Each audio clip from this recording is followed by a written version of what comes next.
Nós vamos fazer a leitura, irmãos, do primeiro versículo, e aí nós vamos orar, tá bom? Deuteronômio, capítulo 20, versículo 1 da palavra do Senhor. Quando saíres a peleja contra teus inimigos, e vires cavalos e carros, e povo maior em número do que tu, deles não terás temor, pois o Senhor teu Deus, que te tirou da terra do Egito, está contigo. Amém. Vamos orar? Amado Senhor, hoje nós estamos aqui para lermos Sua palavra, meditarmos nela, Senhor. Nosso propósito nas quartas-feiras, ler um capítulo, meditar.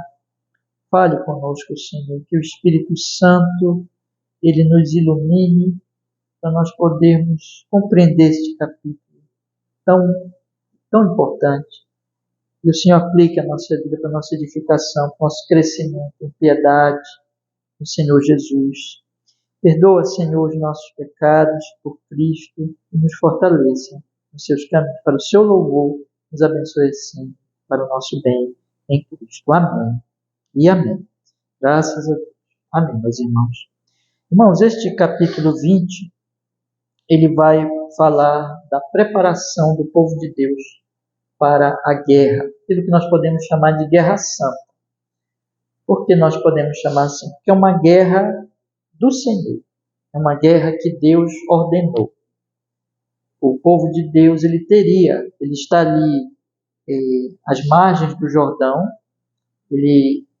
Moisés vai morrer ali, e eles então vão atravessar com Josué, e eles vão invadir aquelas terras, a terra prometida desde os tempos de Abraão. Então o povo de Deus vai tomar posse da terra e vencer então os seus inimigos poderosos. E o que o Senhor está colocando aqui para eles é que eles deveriam fazer isso, meus irmãos, confiando no Senhor, confiando em Deus.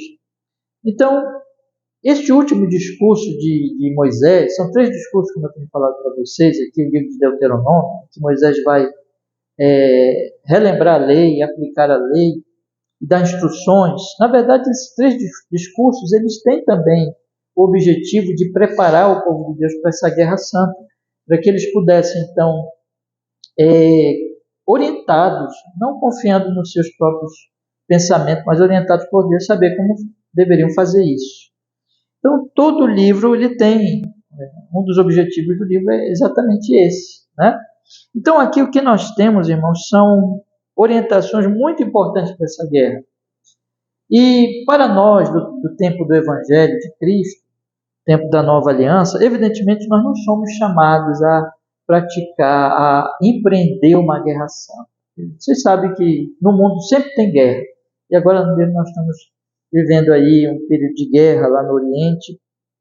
E essas coisas, irmãos, existe sim aquilo que nós podemos chamar biblicamente de uma guerra legítima, uma reação a um ataque. Evidentemente uma nação tem que se defender, né? Mas nós como cristãos, nós não somos chamados, não é o nosso chamado, né?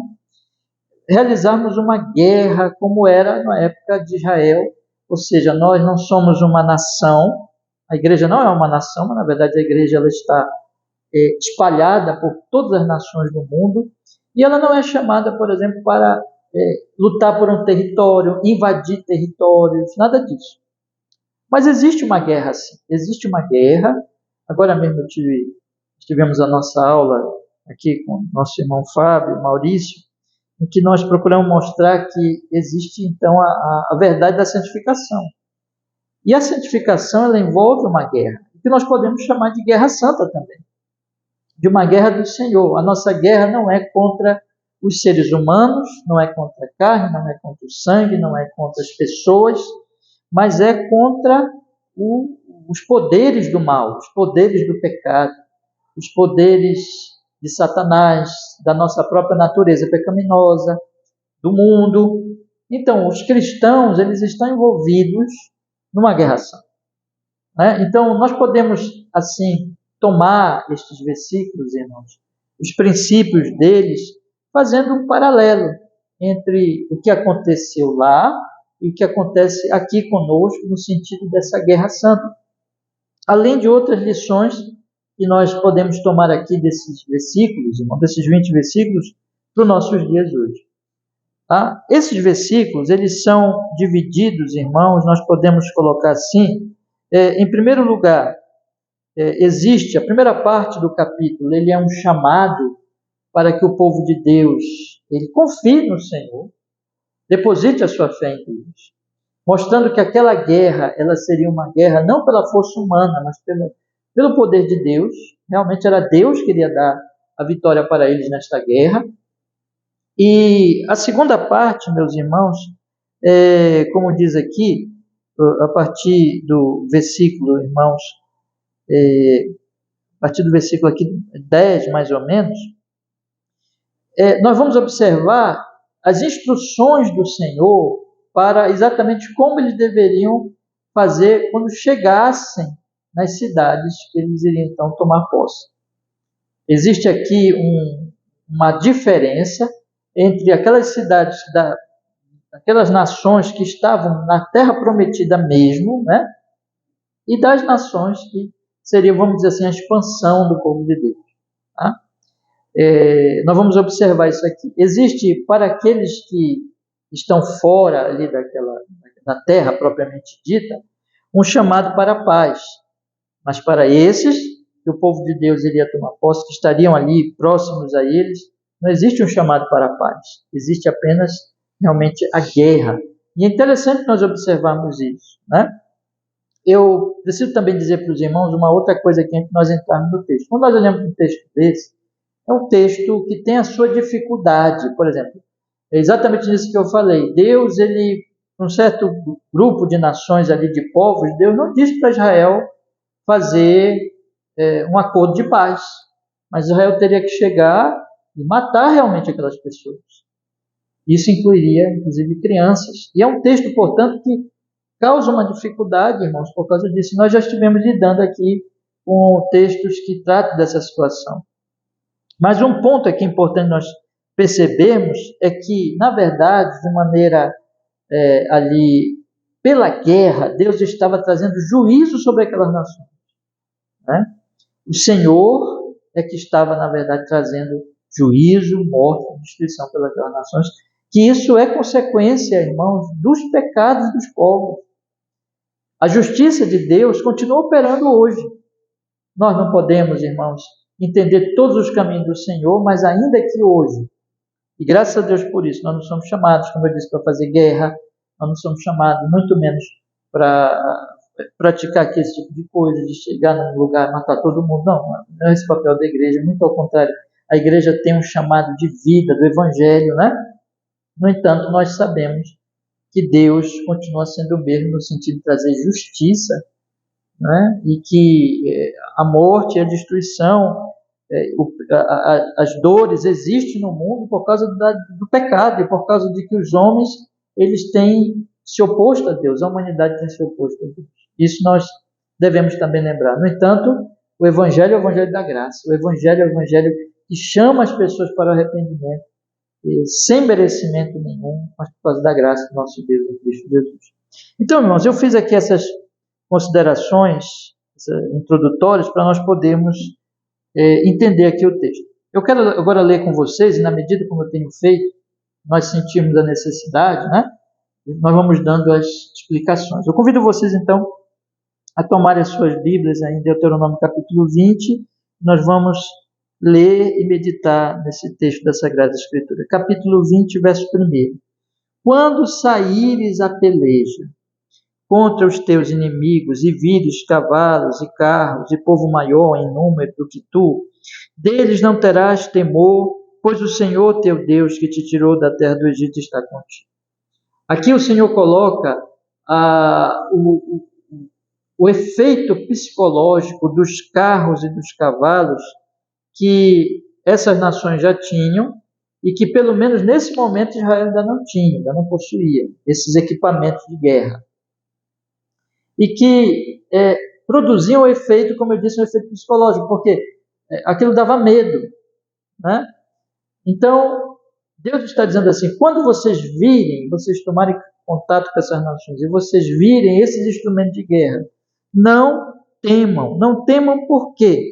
Porque o Senhor que te tirou do Egito está contigo. Deus está dizendo assim, lembrem o que eu fiz no Egito, uma nação poderosíssima, com um grande exército, e que eu matei todo o exército de Faraó nas águas do Mar Vermelho. Eu trouxe as pragas, eu libertei vocês, eu tirei vocês de lá, então vocês devem lembrar que eu estou com vocês e que não importa a nação, não importa o poder que eles tenham, creiam e não tenham medo, né? E vão e lutem. Deus está aqui fazendo o oposto do que os espias fizeram. Vocês lembram? Os espias foram espiar a terra, nós lemos lá, capítulos anteriores aqui do Pentateuco, e eles trouxeram mais notícias, difamaram a terra e o povo ficou amedrontado e quis até voltar. E toda uma geração, na verdade, morreu por incredulidade. Então, o que Deus está dizendo é o seguinte, não temam, não importa o tamanho, não importa se são gigantes, não importa se tenham armas de guerra poderosíssimas, se tenham cavalos, se tenham carros, trazendo o efeito psicológico, não importa. Creiam que eu estou com vocês. A partir do versículo 2, o Senhor continua falando assim, vamos ler. E será que quando vos achegardes à peleja, o sacerdote se adiantará e falará ao povo, e dir-lhe-á, ouvi, ó Israel, hoje vos achegais à peleja contra os vossos inimigos, não se amoleça o vosso coração, não temais, nem tremais, nem vos aterrorizeis diante deles, pois o Senhor vosso Deus é o que vai convosco, a pelejar contra os vossos inimigos para salvar-vos. Aqui o Senhor então diz, antes da peleja, o sacerdote, ele falará essas palavras de ânimo, de fé ao povo de Deus, dizendo isso exatamente, não temam, veja que a ênfase aqui está em não ter medo, mas crer no Senhor. Hoje vocês vão contra os inimigos, não derreta o coração de vocês, não amoleça o coração de vocês, não temam, de novo, porque o Senhor é o vosso Deus que vai convosco a pelejar contra os vossos inimigos para salvar-vos. Observem que o sacerdote, ele além de ser aquele que iria representar o povo diante de Deus pelo sacrifício, ele traria a palavra de fé ao povo antes da batalha. E é interessante nós observarmos isso, irmãos, porque quem nos traz a palavra de fé, de pacificação para o nosso coração na nossa vida cristã é o nosso sacerdote. Que é o nosso sacerdote? Jesus Cristo. É aquele que morre por nós na cruz do Calvário e é aquele que traz para nós a palavra de paz. Vamos lembrar Romanos capítulo 5, justificados, pois mediante a fé, temos paz com Deus por meio de nosso Senhor Jesus Cristo. Então, irmãos, é comum nós termos medo nesse mundo. O mundo não é fácil. Podemos aplicar aqui aos nossos dias. E a vida cristã não é fácil, mas nós podemos ouvir o nosso sumo sacerdote celestial que traz paz para nós, que traz palavra de paz. Então, que diz assim, olha, o Senhor está conosco, é isso que importa. Nós cristãos, hoje podemos aplicar isso nesse sentido, nas nossas lutas, na nossa guerra, saber que o Senhor está conosco. A partir do versículo 4, o Senhor vai, através de Moisés, dar orientações para certos grupos de pessoas. E olha só que coisa interessante. Que deveriam, na hora o sacerdote, então, falaria essas palavras, mas certos grupos de pessoas voltariam da batalha para suas casas. Eu queria chamar a atenção de vocês para isso. A vitória de Israel não era pelo número de soldados, nem pelo poder das armas, mas era porque Deus estava com eles. Então havia aqui recomendações para certos grupos de homens voltassem, deixassem o exército.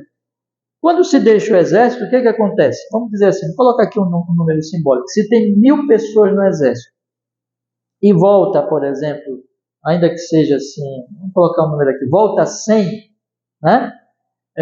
Tem agora quanto? 900. Humanamente falando, o exército ficou o quê? Mais fraco. Mas tem duas coisas aqui, irmãos, que a palavra de Deus vai colocar. Existe o princípio aqui de que, primeiro, Deus está com eles, e que aquele grupo, de uma certa forma, eles poderiam atrapalhar o povo, porque eles estavam como que ligados a essas coisas na casa deles. Eu vou daqui a pouco mostrar para vocês, né? Então, tem um princípio aqui de que o povo deveria saber que não importa o número, importa que o Senhor está com eles, e não importa também, e de que ali, irmãos, na verdade, aquele grupo que volta é bom para o povo, porque eles poderiam, de certa forma, atrapalhar o povo de Deus, né? Mas existe uma outra coisa que é interessante. Esses que voltam, pelo menos dois deles aqui, né? Uma parte deles aqui, vamos colocar assim, eles voltam para poderem usufruir de bênçãos que Deus deu para eles. Vamos ver aqui, vamos ler aqui a partir do versículo 4. Acompanhe comigo. Pois o Senhor vosso Deus é o que vai convosco a pelejar contra os vossos inimigos. Aí o versículo 5 diz: então os oficiais falarão ao povo dizendo. Então certos oficiais ali, líderes, eles vão reunir aquele exército e vão falar para eles o quê? Qual é o homem que edificou casa nova e ainda não a consagrou? Vá e torne-se a sua casa, para que porventura não morra na peleja e algum outro a consagre. Qual é o homem que plantou uma vinha e ainda não a desfrutou? Vá e torne-se a sua casa, para que porventura não morra na peleja e algum outro a desfrute. E qual é o homem que está desposado com alguma mulher e ainda não a recebeu? Vá e torne-se a sua casa, para que porventura não morra na peleja e algum outro homem a receba. Então, ele coloca aqui três grupos de homens, né? Um homem que tem a sua casa novinha, mas não consagrou ainda essa casa, né? E não experimentou essa casa. Outro que tem uma vinha, mas que não ainda experimentou do fruto da vinha. E o terceiro que casou, que está desposado, mas ainda não tem a sua esposa propriamente, ainda não efetivamente casou, vamos colocar assim, e torne-se a sua casa para que porventura não morra na peleja de algum outro homem a receba. Então, meus irmãos, nós temos aqui essas três situações. A daquele que tem a casa e não usufruiu ainda, tem a vinha e ainda não usufruiu, ou tem uma esposa, uma prometida e ainda não a recebeu. Versículo 8 diz, versículo 7, qual é o homem que está desposado com alguma mulher e ainda não a recebeu?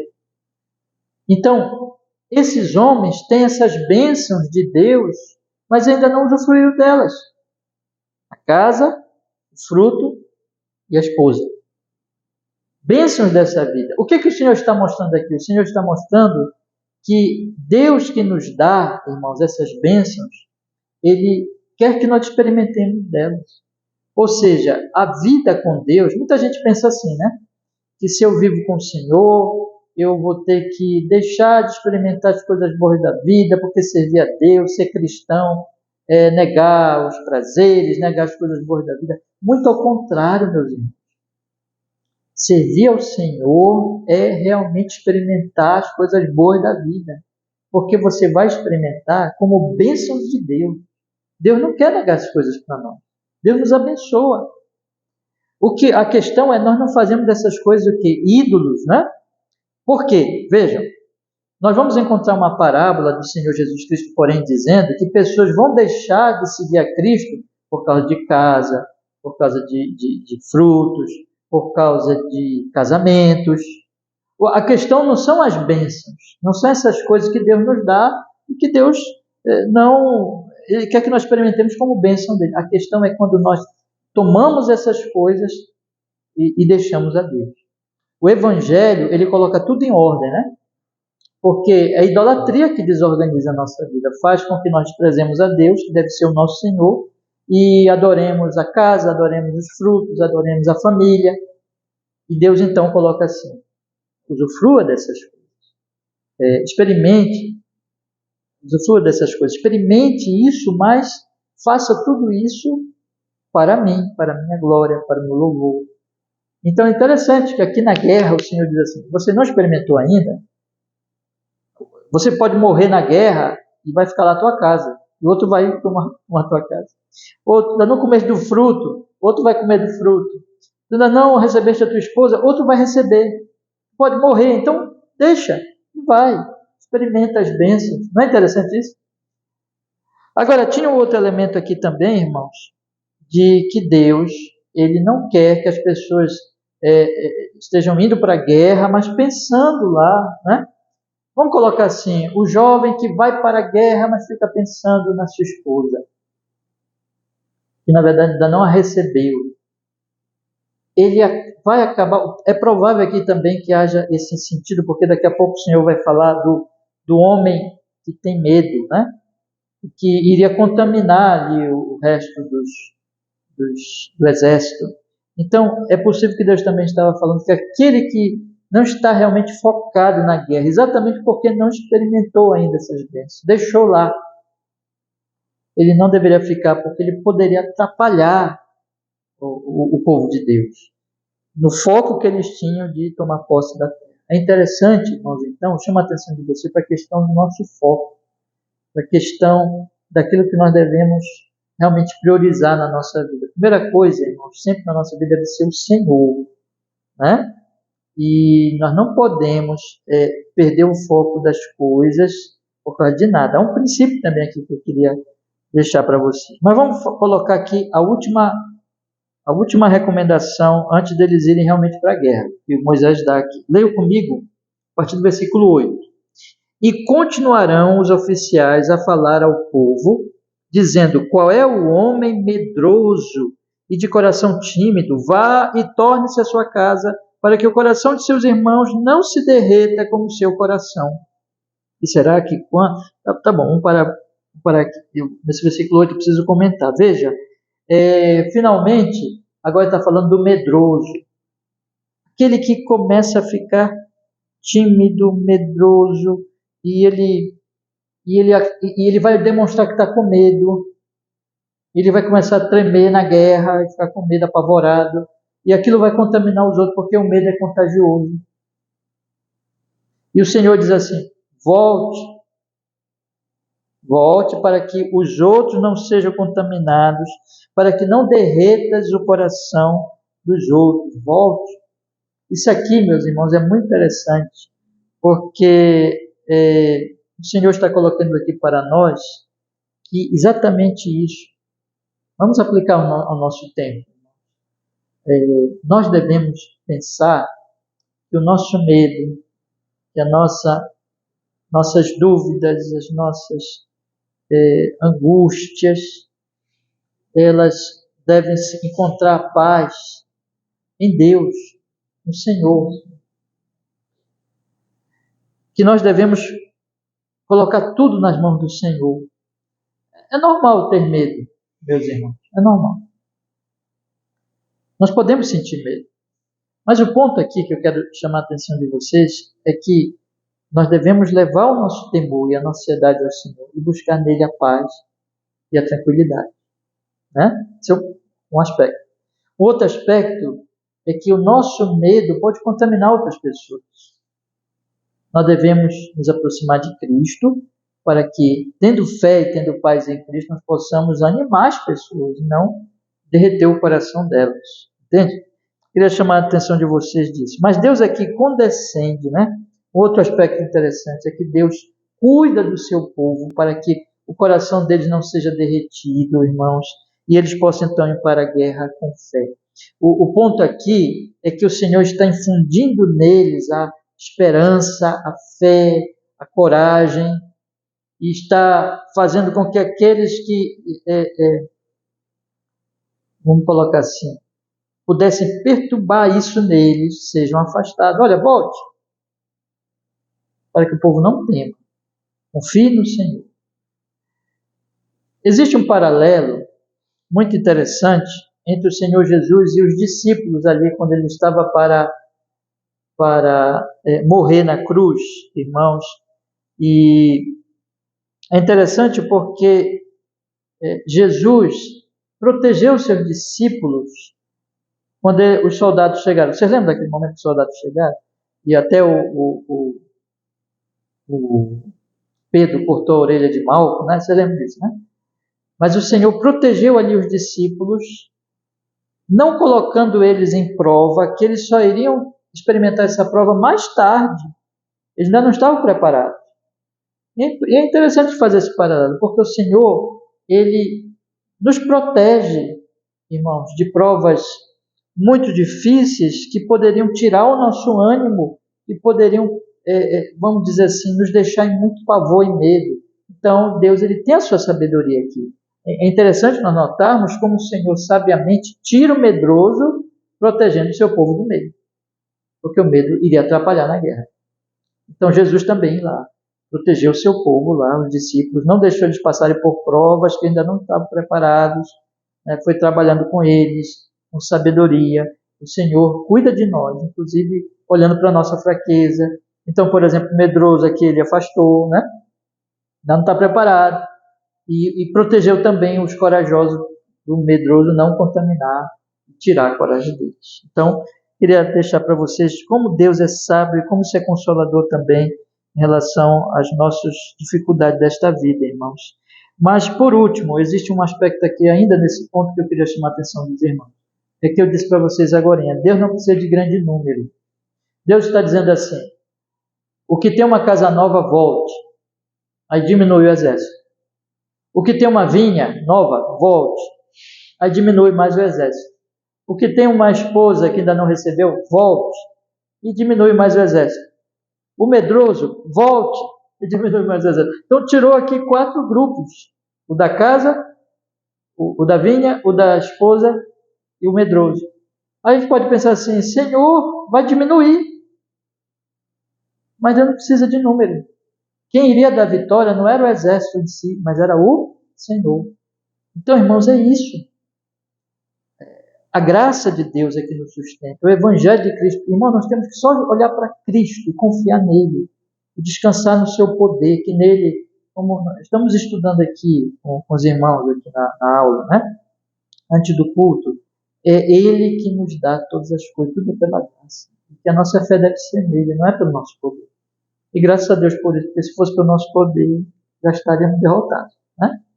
Mas vamos passar, irmão, para a última parte do capítulo, que agora trata de como o povo deveria lidar quando ele chegasse, então, propriamente na guerra. O versículo 10 diz assim, versículo 9, que eu ainda não expliquei, diz assim, e será que quando os oficiais acabarem de falar ao povo, então designarão os capitães dos exércitos para a dianteira do povo. Eu esqueci ainda de falar isso aqui. Depois de tirar os medrosos, é que escolhe os capitães. Porque o capitão mesmo que não pode ser medroso, né? Então, e não pode estar focado na casa, na vinha e na esposa. Tem que focar na guerra. Então, os líderes, não é interessante isso? Que o sacerdote deveria animar o povo. Os oficiais deveriam tirar aqueles grupos que iriam prejudicar o povo na guerra. E os capitães deveriam ser os corajosos.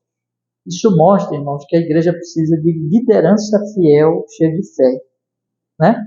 E aqui fica aqui o princípio para todos os líderes, líderes na família, líderes na igreja, precisam ser homens cheios de fé para animar o povo de Deus e fortalecer o povo de Deus nas promessas do Senhor, tá? Vamos lá. Vamos passar então para a última parte agora.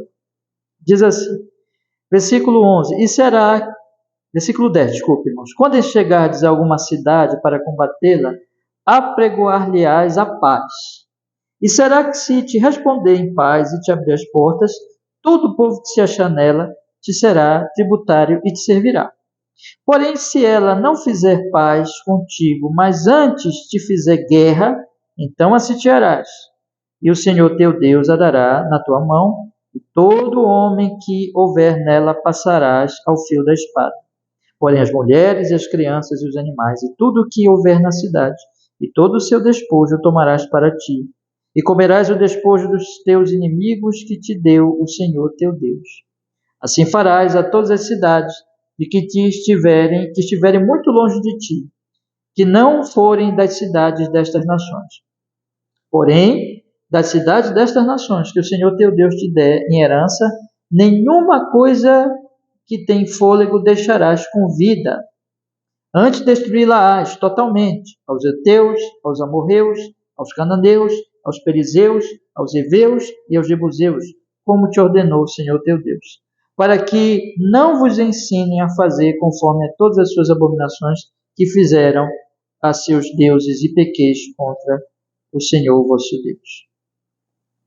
Aqui ele coloca a recomendação agora para a guerra em si. Então, o povo de Deus chegasse numa das nações distantes, fora propriamente da terra prometida. A primeira coisa que eles iriam fazer era um chamado para a paz, ou seja, aceitem o nosso domínio. Era isso, no final das contas, tá?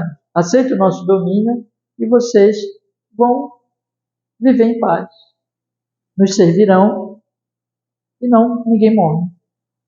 Apregoaria a paz. Eles aceitando, estava feita a paz. Agora, se eles não aceitassem, a cidade iria ser sitiada e Deus iria dar vitória ao povo dele. Mas eles não matariam todos, matariam os homens. Mas as mulheres e as crianças, os animais ficariam. Como diz o versículo 14, as mulheres, as crianças, os animais e tudo o que houver na cidade, todo o seu despojo tomarás para ti e comerão.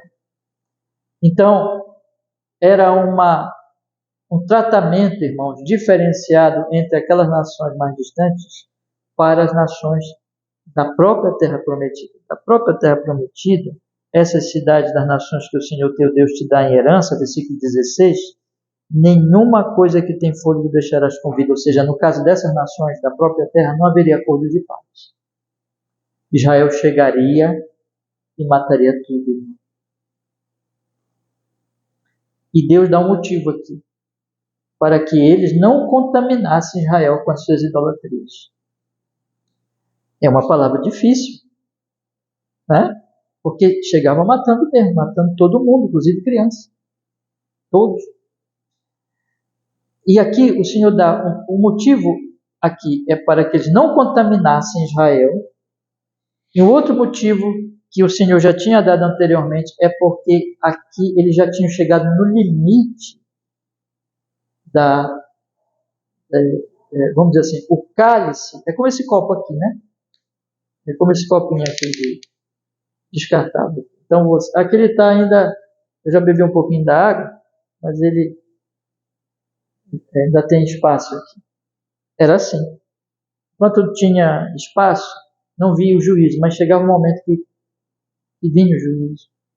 Que Deus dizia basta. Era o caso desses povos ali, irmãos, em que ele já não mais, Deus não toleraria mais os seus pecados. Então, a mensagem aqui é o seguinte: Deus estava usando Israel como a sua mão de juízo. Como Deus vai trazer o juízo em breve, e tem trazido o seu juízo. Chega uma hora que Deus diz basta, Deus tolera o pecador, espera que ele se arrependa. Romanos capítulo 2, por exemplo, vai dizer que a bondade de Deus te leva ao arrependimento, ou seja, Deus está chamando os homens ao arrependimento, mas chega um momento que Deus diz basta. O princípio aqui do juízo. Israel era usado como instrumento desse momento. Graças a Deus, hoje, Deus não manda mais fazer isso, né? Mas existe outro princípio aqui, irmãos, o princípio do chamado para a paz. Com aquelas nações distantes, Deus dizia assim: chame eles para a paz. Não parece a nossa pregação de hoje? Qual é a nossa pregação de hoje?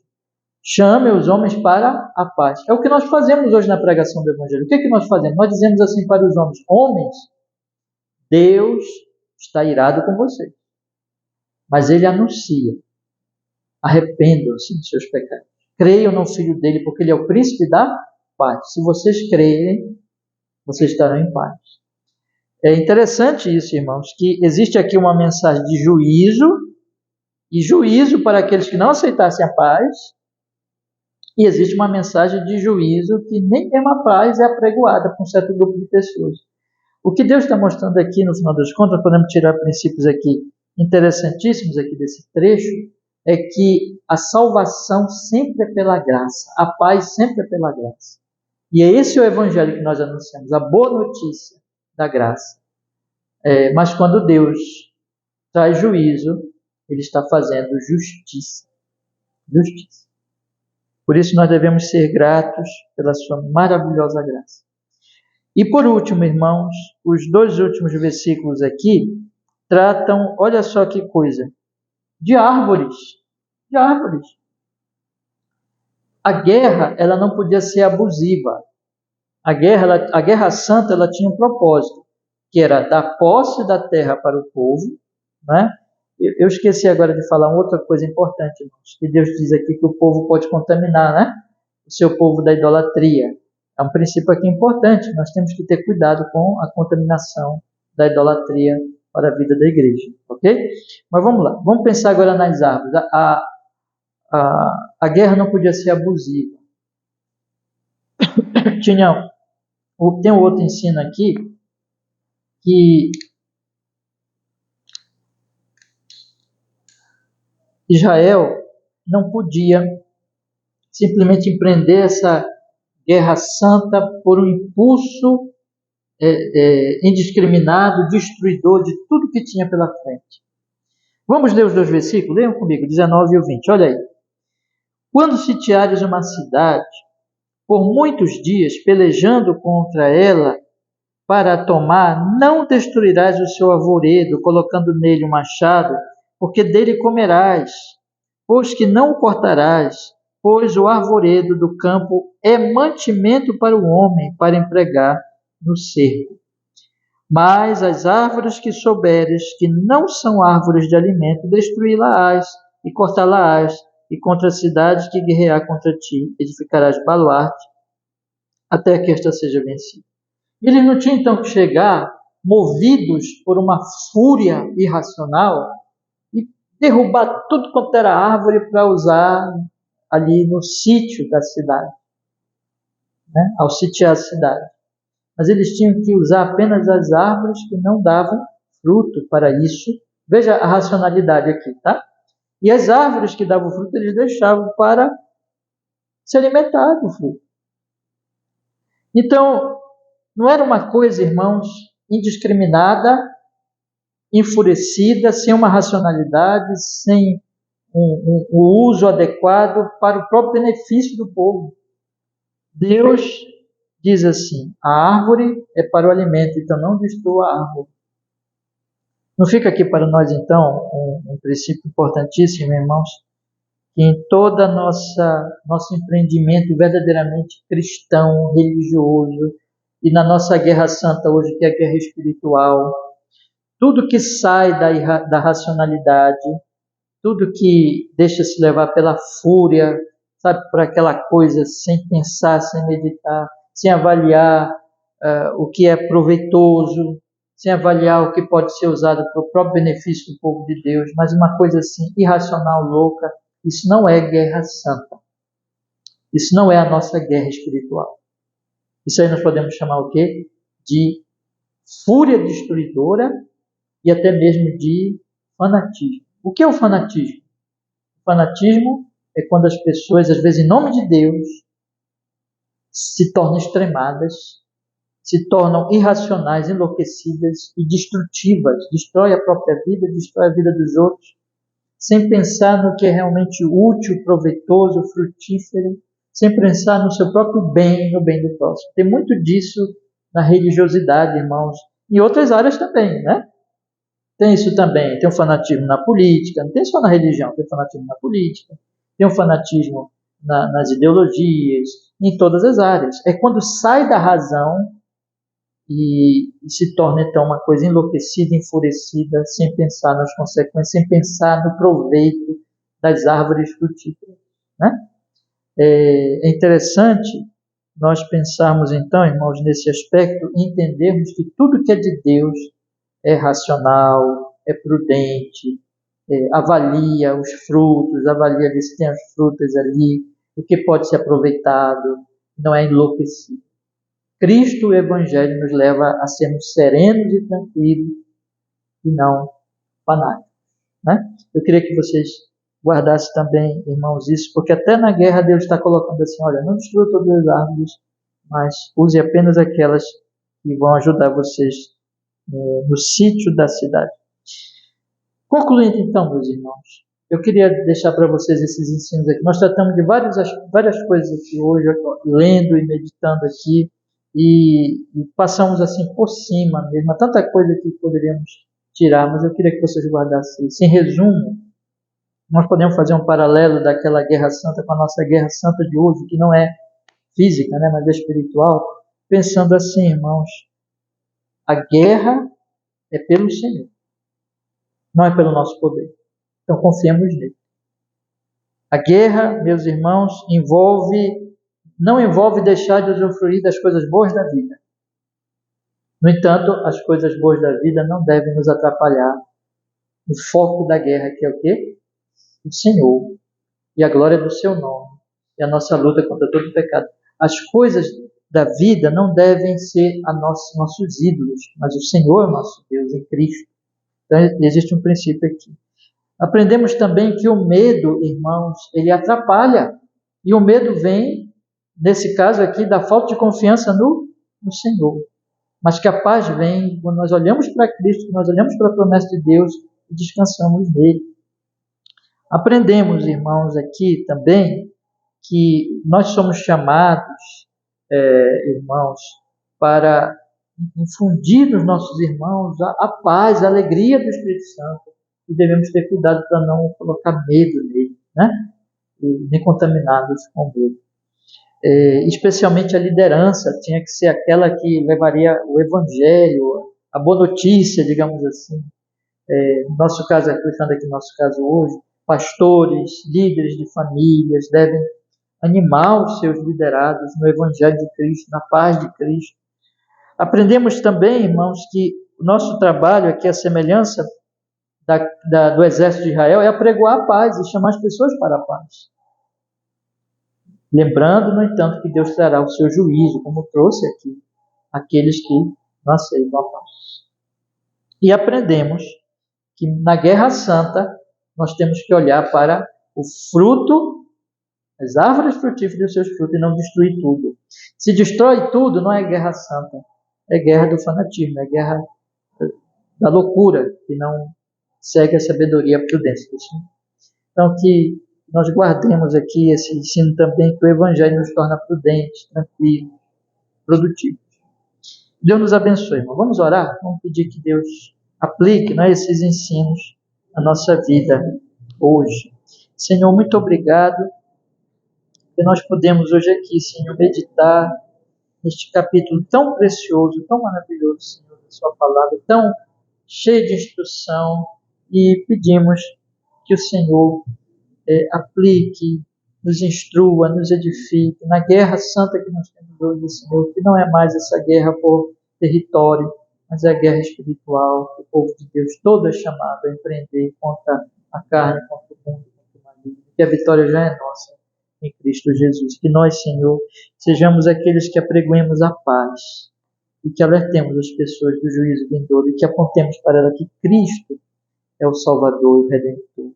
E que nós cresçamos, Senhor, nessa serenidade, nessa frutificação e nos livre de todo resquício de fanatismo, de fúria enlouquecida, mas que o nosso coração seja mais cheio de amor e da serenidade do Evangelho. Em nome de Jesus, que assim seja, Senhor. Nos abençoa, Pai. E a nossa igreja, a todos que ouviram essa mensagem. Amém e amém. Graças a Deus. Deus nos abençoe, meus irmãos. Vamos orar, meus irmãos, agora, e que Ele nos fortaleça.